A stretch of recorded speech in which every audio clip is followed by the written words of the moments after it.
ছাত্ৰ ছাত্ৰীসকল, তোমালোকে ভিডিঅ'টো ষ্টপ কৰিবা আৰু উত্তৰটো লিখিবলৈ চেষ্টা কৰা। আমি আটাইকেইটা বিষয়ে আলোচনা কৰিম।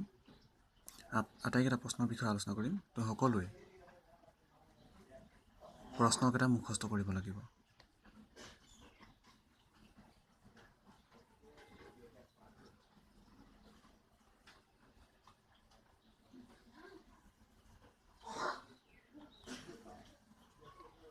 মানুহৰ ঋণ কেতিয়া হয়?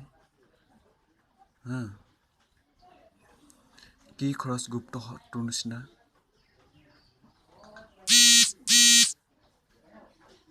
ধনৰ দুই প্ৰকাৰৰ ব্যৱহাৰ কি কি?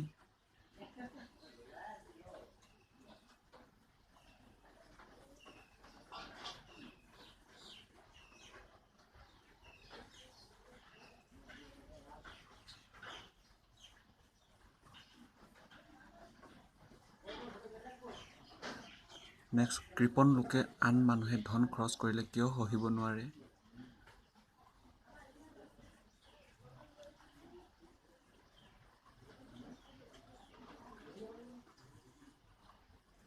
লেখকৰ মতে কি দুটা বৃত্তি ফলিওৱাৰ বাবে অলপ ধন লাগে?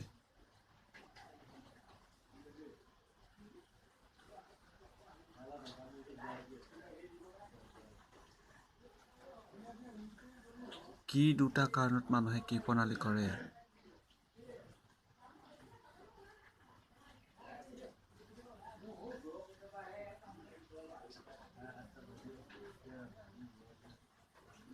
কৃপণ আৰু ধোঁৱাখলীয়াৰ মাজত থকা দুটা পাৰ্থক্য লিখা।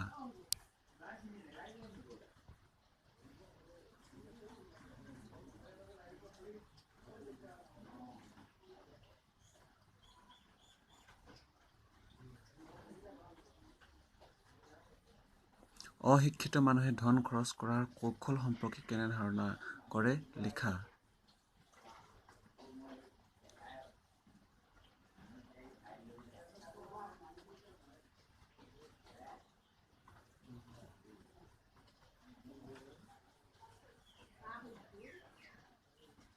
অসহজ বৃত্তিধাৰী কৃপণ লোকৰ জীৱন প্ৰণালী কেনেকুৱা হয়?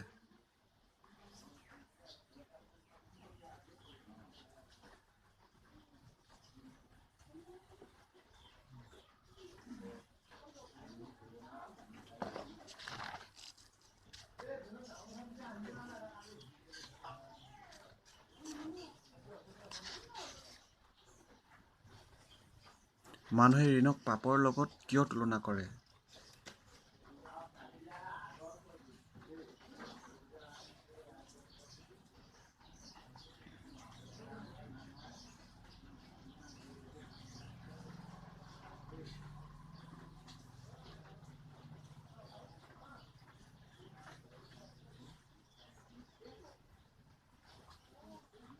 নেক্সট, ধন সুখ ভোগৰ উপায় নহয়, স্বয়ং ধনেই সুখ।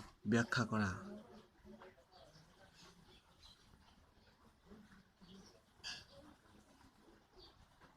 আমাৰ শেষৰটো প্ৰশ্ন, তোমালোকে সকলোৱে লিখিবলৈ চেষ্টা কৰা আৰু ইয়াৰ পিছত মই মুখস্থ ল'ম সকলোকে।